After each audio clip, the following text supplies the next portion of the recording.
사랑하는 뉴스송 가족 여러분, 안녕하세요. 8월 12일 수요일 아침, 오늘도 하나님의 은혜가 여러분의 삶의 자리에 가득하기를 축복하며 굿모닝 뉴스송을 시작합니다. 어렸을 때 재미있게 읽었던 고전 삼국지에는 적벽대전이라는 큰 전투가 등장합니다.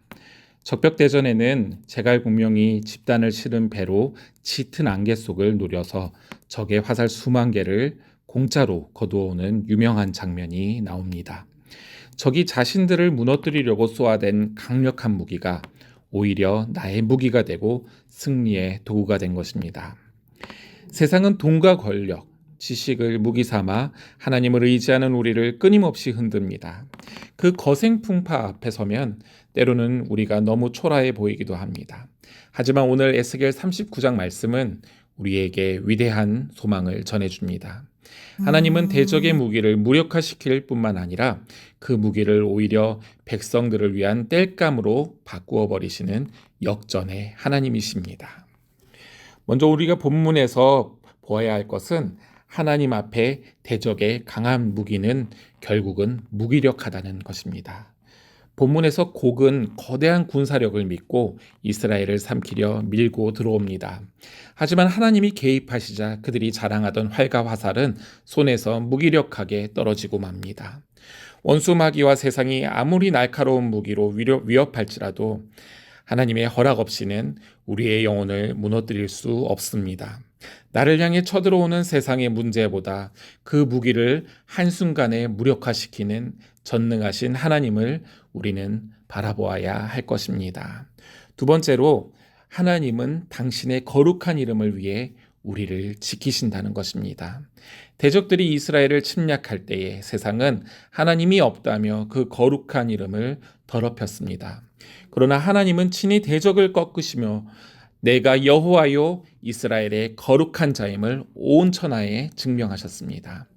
하나님은 당신의 이름과 영광을 위해서라도 자기 백성을 끝까지 책임지십니다.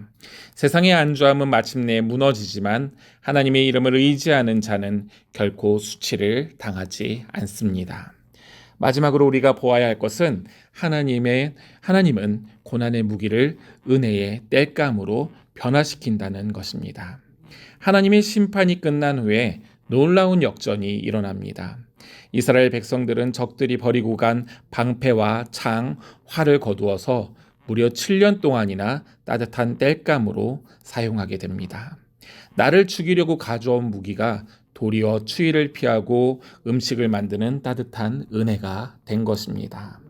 사무엘상에서도 우리는 동일하게 역사하시는 하나님을 만나게 됩니다. 바로 다윗과 골리앗 사건입니다. 다윗을 거대한 칼로 위협했던 골리앗은 결국 자신이 차고 있던 그 칼에 의해서 쓰러지게 됩니다.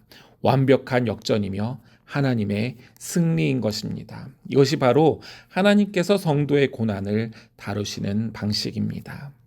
우리가 하나님 안에 있을 때에 삶의 모든 시련과 대적의 공격은 결국 우리의 영적 깊이를 더하고 믿음을 단단하게 만드는 은혜의 땔감이 되는 것입니다. 사랑하는 성도 여러분, 오늘 하루를 시작하며 여러분을 가로막고 있는 세상의 무기는 무엇입니까? 재정의 부담입니까? 건강의 위기입니까? 아니면 인간관계의 압박입니까? 하나님의 승리를 믿는 자들은 두려워할 필요가 없습니다. 하나님이 손을 대시면 그 모든 무기는 힘없이 떨어질 것이며 나를 무너뜨리려고 했던 고난은 도리어 내 영혼을 따뜻하게 지피는 은혜의 땔감이 될 것입니다. 오늘 말씀에서 우리에게 하나님께서 주신 원포인트 말씀은 다음과 같습니다. 우리의 사명은 이미 승리하신 하나님과의 동행입니다. 이미 최후 승리를 거두신 하나님을 신뢰하며 오늘 하루도 담대히 그분과 함께 동행하는 복된 성도님들이 되시기를 주님의 이름으로 축복합니다. 기도하겠습니다. 하나님 아버지, 세상의 거대한 무기와 풍파 앞에 우리의 마음이 위축될 때가 있습니다. 하지만 나를 넘어뜨리려 했던 시련마저도 은혜의 땔감으로 바꾸시는 하나님의 역전을 기대하고 소망합니다. 이미 승리하신 주님의 손을 꼭 잡고 오늘 하루도 세상 속에서 담대히 동행하는 성도가 되게 하여 주시옵소서. 감사를 드리고 예수님의 이름으로 기도하였습니다. 아멘.